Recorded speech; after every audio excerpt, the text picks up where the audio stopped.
Bueno, buenas noches. Estamos aquí con la profesora Rocío Carranza. Vamos a entrevistarla acerca del liderazgo, básicamente en principios, características, etc.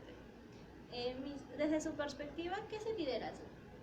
El liderazgo podríamos hablar nosotros, bueno, en fin, hay muchas definiciones sobre el tema del liderazgo, pero podríamos hablar que es un conjunto de habilidades, ¿no? Habilidades, estrategias que hacen que una persona se distinga de otras por determinados dones, si lo podemos decir así, pero tiende a resaltar dentro del grupo, tomando decisiones, haciendo algunas actividades en busca de una meta en conjunto.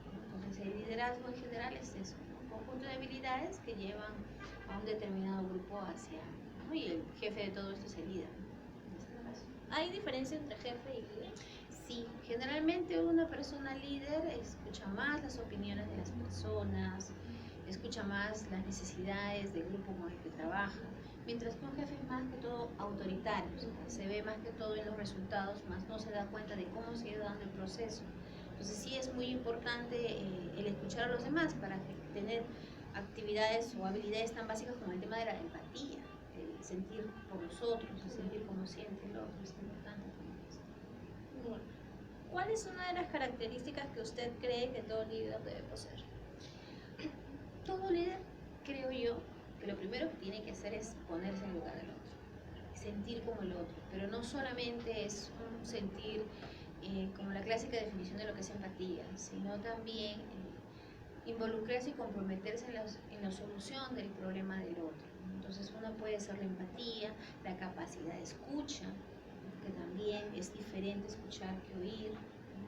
También el tema de promover la mayor cantidad de autonomía, no de dependencia. Hay muchos líderes que sienten cierto gusto por el poder, y el tema es generar más autonomía en las personas que forman parte de su equipo para que en algún momento ya no dependan tanto de ellos, ¿no? O sea, hacerlo los más libres posibles. Para eso es un buen trabajo de líder.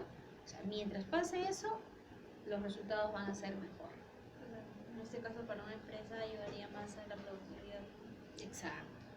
¿Cuál es el mayor desafío que enfrentan los líderes hoy en día? El pensar en los demás y no pensar en su querer propio, porque estamos viendo y estamos invadidos de esto, ¿no? O sea, a veces el tener ciertas capacidades de liderazgo también ejerce determinado poder, y el poder a veces hace que se cieguen ciertas conciencias éticas y se piense más en función de lo que yo deseo, y como tengo cierta autoridad o cierta imagen frente a los demás van a seguir, y finalmente puedo yo conducirlos a tomar acciones adecuadas o tomar acciones inadecuadas. Entonces sí siento que ahora uno de los grandes problemas que tienen los líderes es el tema ético, pensar más en el colectivo que pensar en sus necesidades personales, o sea, pensar en qué es lo que necesita el equipo en conjunto para crecer, y no pensar en lo que necesita el líder para poder resaltar, no pensar de una forma individual, sino más bien general, grupal. ¿Puede nombrar a una persona que ha tenido un tremendo impacto en usted como líder? Yo desde pequeña estuve muy relacionada con el tema de las parroquias, ¿no? Entonces he sido catequista, he formado parte de grupos, bueno, todo el tema católico, ¿no? Y definitivamente una persona que causó mucho impacto, en esa época tú estabas muy chiquitita, pero fue la llegada de Juan Pablo II, ¿no? O sea, como un líder, porque definitivamente fue un líder y hasta ahora no ha habido comparación con el trabajo que hizo este Papa, de sentarse simplemente en un lugar muy aislado, muy lejano, no acercarse tanto a los pueblos, como esta persona iba, visitaba, le gustaba hablar como las personas a las que visitaba, tener más afinidad con sus costumbres. Eso hacía que la gente lo quiera, ¿no? O sea, solamente verlo transportaba mucha paz, tranquilidad, sosiego, ¿no? Y hasta ahora los mensajes que él daba siempre, hasta ahora se escuchan, fueron siempre muy integradores.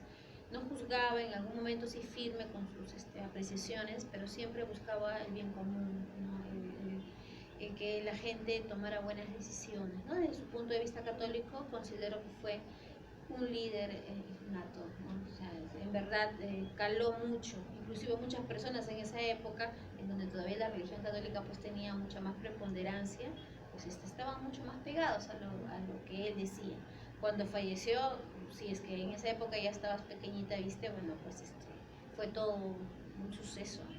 Que hasta ahora no ha habido papa que lo iguale, aunque este último está haciendo todo lo necesario, ¿no? Pero de todas maneras ya le ha dejado una valla bastante alta, por su espíritu, por la manera como daba su mensaje, la manera en cómo llegaba a las personas, era su estilo, era único.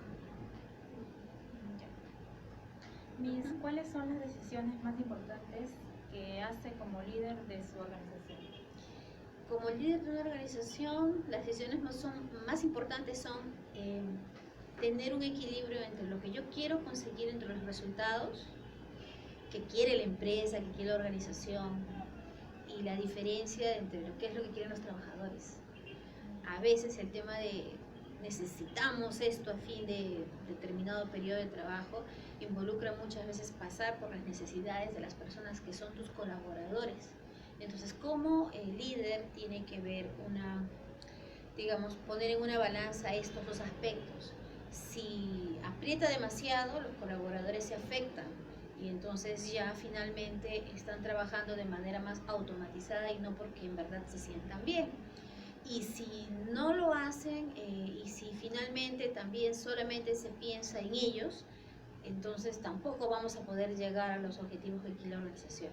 Entonces creo que uno de los principales trabajos del líder dentro de una organización es justamente eso, mediar entre uno y otro para poder, digamos que realizar ambos aspectos, ¿no? Las necesidades de las personas que forman parte de la organización y también ver por las necesidades en sí del colectivo que es la organización en sí, porque de esto también depende que los trabajadores o los colaboradores estén posicionados y se sientan felices dentro de su campo de trabajo. ¿Cómo se desarrolla el liderazgo en las personas?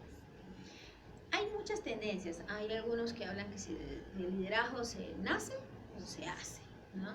Y justamente con algunos grupos el año pasado hablamos de esto, ¿no? ¿Qué es primero?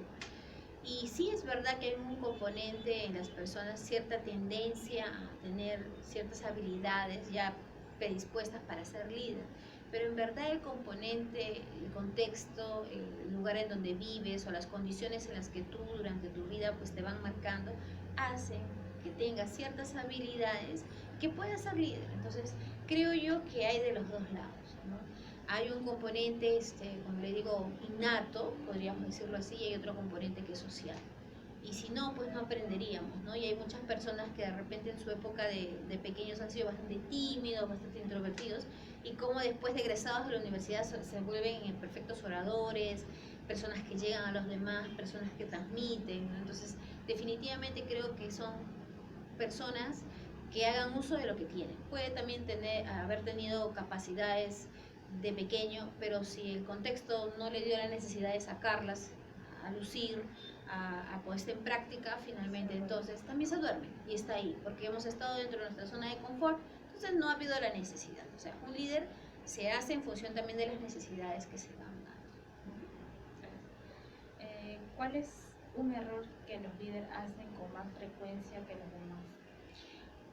Un error, bueno, en general podría ser, como les digo, el pensar de manera personal, el no escuchar, el dejarse obnubilar por el poder, el de repente no tener la capacidad de poder consensuar entre todos los puntos de vista de las personas que forman su equipo o su grupo de trabajo.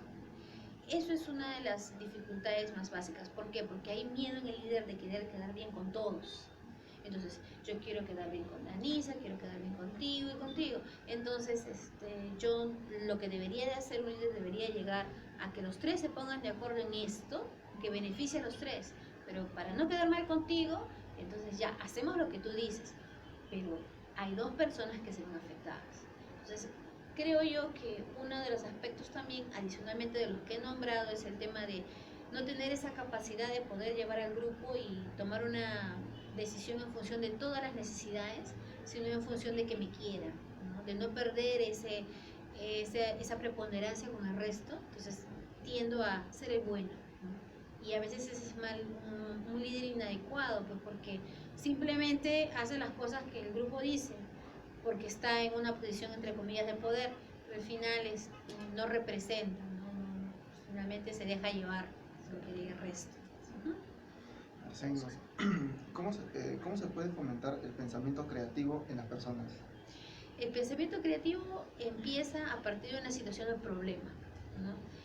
Tu creatividad no nace en función de que tengas todo, sino en función más bien de que no tengas y ver la manera de cómo con lo poco que tienes puedes lograr ciertos objetivos. Por ejemplo, de niño, ¿no? Por ejemplo, de niño.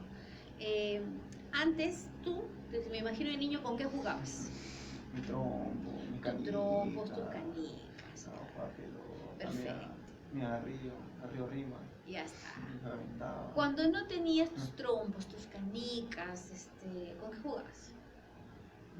Me iba a mi cerro y cazaba lagartijas.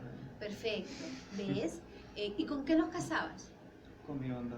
Con tu onda. ¿Cómo hacías tu onda o la comprabas? No la hacía prácticamente. ¿Cómo con la tu hacías? Tu liga, agarras una liga y le ponías una mantita y Ajá. comenzabas a tirar. Exacto, ¿ves? Esa necesidad de querer jugar a matar lagartijas, ¿no? Hizo de que tú elabores la herramienta para poder llevar a cabo lo que tú deseabas. Mientras que ahora, en estos tiempos, a tu sobrinito o a tu hijo ya viene la onda, ya lista, preparada, ¿no? Ya no hay, los juguetes ya están elaborados, o sea, ya no hay que el niño tenga en este caso la posibilidad de crear, ¿no? Ahora hay tutoriales para todo, tutorial para... Está en la mano. Exacto, o sea, tutorial para cocinar, tutorial para envolver un regalo, o sea, a las personas se les involucra mucho el no pienses, haz, porque el tema del tiempo ahora es una condicionante, ¿no? En cambio antes la necesidad hacía que tu cerebro piense y que actives esas posibilidades de generar múltiples soluciones ante un problema, y de ahí nace la creatividad. Una situación de conflicto, una situación de necesidad hace que tú produzcas una solución. Tenías, por ejemplo, te quitaban la pelota, aunque sea volabas una chapa y pensabas que era un carro y lo hacías volar, pero ya, esa es tu creatividad. Ahora no, es el carro, con control remoto y todo, y finalmente ahora por eso vemos tantos niños obesos, porque no hay mucha movilidad, o sea, nos vamos dando cuenta cómo ha ido cambiando la situación en función de hacer la vida entre comillas más cómoda, pero eso también implica no pensar, el no razonar, y por lo tanto también mata la creatividad. Entonces, si nosotros queremos impulsar esto, más bien debemos de hacer que nuestros estudiantes tengan situaciones más bien de dificultad, ¿no? Por ejemplo, ahora, esta entrevista, se les ha dejado, era difícil, porque, ¿dónde consigo una profesora o un profesor que me pueda ayudar? Ya fui, ya jalé, ¿no? Y menos mal que me encontraron. Entonces, pero no todos tienen eso. Hay algunos que no tienen esas habilidades, y he conocido estudiantes que no pueden hacer eso. O sea, no, ¿cómo voy a hacer yo las preguntas, ¿no? Y inclusive a veces nos damos cuenta de que de repente no es la vocación, ¿no? Entonces, ustedes tuvieron una dificultad, entre ustedes pensaron cómo solucionarla y ya ves, estamos acá comenzando. ¿Cuáles son algunos recursos que le recomendaría a alguien que busca obtener una perspectiva de convertirse en un mejor líder? ¿Cuáles son los recursos? Los recursos. Recursos, creo que tenga un tiempo para poder analizar cómo está yendo en su trabajo, ¿no?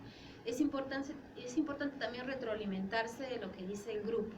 A veces uno cree en una posición de liderazgo que lo está haciendo bien siempre. Entonces siempre es importante escuchar a los otros si en verdad les parece que lo estoy haciendo bien. Yo puedo estar en mi nube, ¿no? Y pensar que todo lo estoy haciendo correctamente, pero cuando le invito al otro a hablar, me dice, ¿sabes qué? Pero no es así, o sea, no lo estás haciendo tan bien como lo piensas. Y esto que te está diciendo el otro justamente hace que tú crezcas como persona. Entonces uno de los recursos básicos es poder tomarse un tiempo para hacer un análisis de que si lo estás haciendo, ¿cómo lo estás haciendo? Y otro recurso podría ser otro momento para escuchar a los demás que dicen acerca de cómo estás llevando tú también el grupo. Otro adicional implica tener la facilidad para no picarse, diciéndolo de una manera criollamente, ¿no? O sea, de poder entender la posición del otro, y si no te agrada su comentario, bueno, pues tomarlo de la mejor manera. Porque a veces no estamos acostumbrados a que alguien nos diga las cosas que nos faltan y nos resentimos, ¿no? ¿Cómo tú me vas a venir a decir que a mí me falta algo? Entonces, a veces nos cuesta.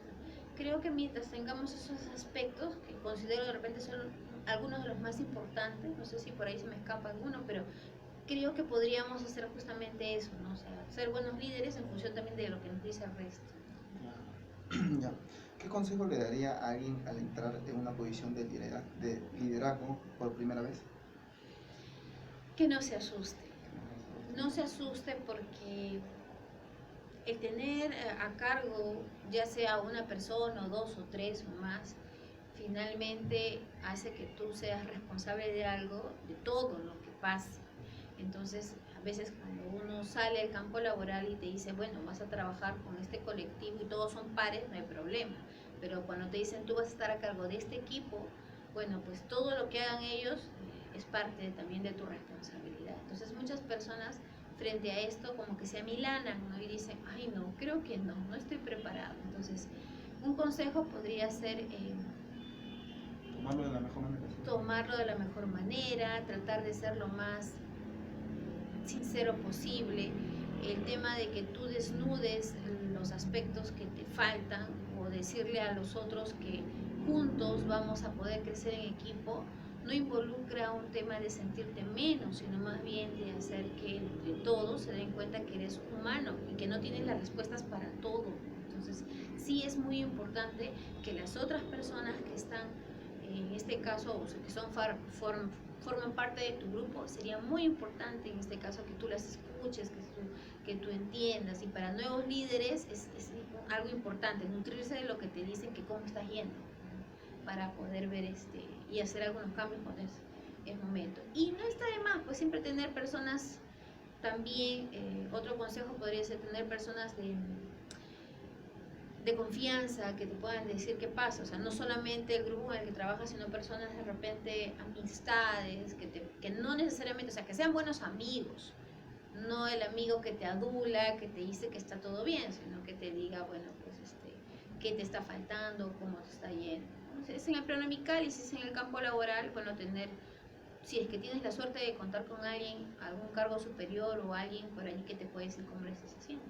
Líder hay en todos lados, aquí, en las organizaciones, en tu vida diaria, en tu casa. O sea, hay líderes y líderes, ¿no? En todos lados hay líderes. Bueno, con eso estaríamos concluyendo la entrevista y bueno, de antemano agradecerle por habernos brindado su tiempo y